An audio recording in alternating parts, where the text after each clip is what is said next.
शमूएल भविष्यवक्ता की पहली पुस्तक अध्याय 19। शमूएल भविष्यवक्ता की पहली पुस्तक अध्याय 19। और शाऊल ने अपने पुत्र योनातन और अपने सब कर्मचारियों से दाऊद को मार डालने की चर्चा की, परंतु शाऊल का पुत्र योनातन दाऊद से बहुत प्रसन्न था। और योनातन ने दाऊद को बताया कि मेरा पिता तुझे मरवा डालना चाहता है, इसलिए तू बिहान को सावधान रहना और किसी गुप्त स्थान में बैठा हुआ छिपा रहना, और मैं मैदान में जहाँ तू होगा वहाँ जाकर अपने पिता के पास खड़ा होकर उससे तेरी चर्चा करूंगा, और यदि मुझे कुछ मालूम हो तो तुझे बताऊंगा। और योनातन ने अपने पिता शाऊल से दाऊद की प्रशंसा करके उससे कहा कि हे राजा, अपने दास दाऊद का अपराधी न हो, क्योंकि उसने तेरा कुछ अपराध नहीं किया, वरन उसके सब काम तेरे बहुत ही हित के हैं। उसने अपने प्राण पर खेलकर उस पलिश्ती को मार डाला, और यहोवा ने समस्त इस्राएलियों की बड़ी जय कराई।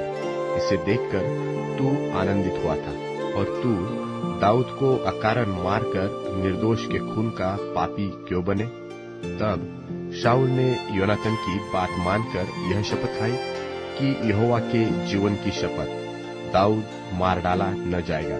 तब योनातन ने दाऊद को बुलवाकर ये समस्त बातें उसको बताई। फिर योनातन दाऊद को शाऊल के पास ले गया, और वह पहले की नाई उसके सामने रहने लगा।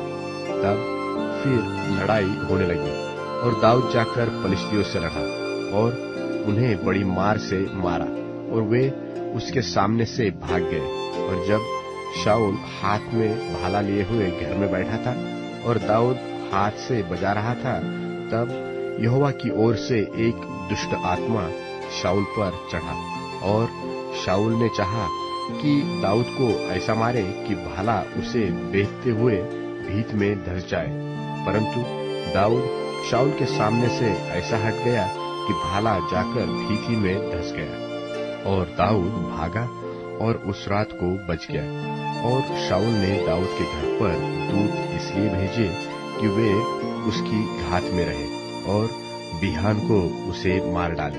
तब दाऊद की स्त्री मिकल ने उसे यह कहकर जताया कि यदि तू इस रात को अपना प्राण न बचाए तो बिहान को मारा जाएगा।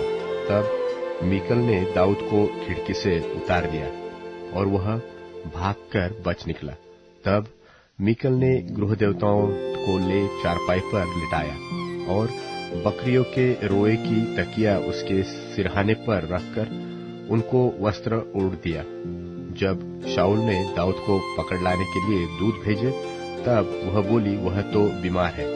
तब शाऊल ने दूतों को दाऊद के देखने के लिए भेजा और कहा, उसे चारपाई समेत मेरे पास लाओ कि मैं उसे मार डालूं। तब जब दूत भीतर गए, तब क्या देखते हैं कि चारपाई पर गृह देवता पड़े हैं और सिरहाने पर बकरियों के रोए की तकिया है। सो शाऊल ने मिकल से कहा, तूने मुझे ऐसा धोखा क्यों दिया?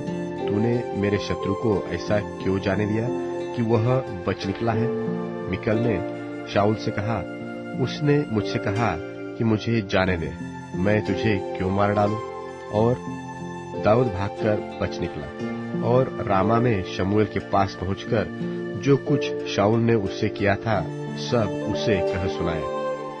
तब वह और शमूएल जाकर नबायोत में रहने लगे। जब शाऊल को इसका समाचार मिला कि दाऊद रामा में के नबायोत में है, तब शाऊल ने दाऊद के पकड़ लाने के लिए दूत भेजे।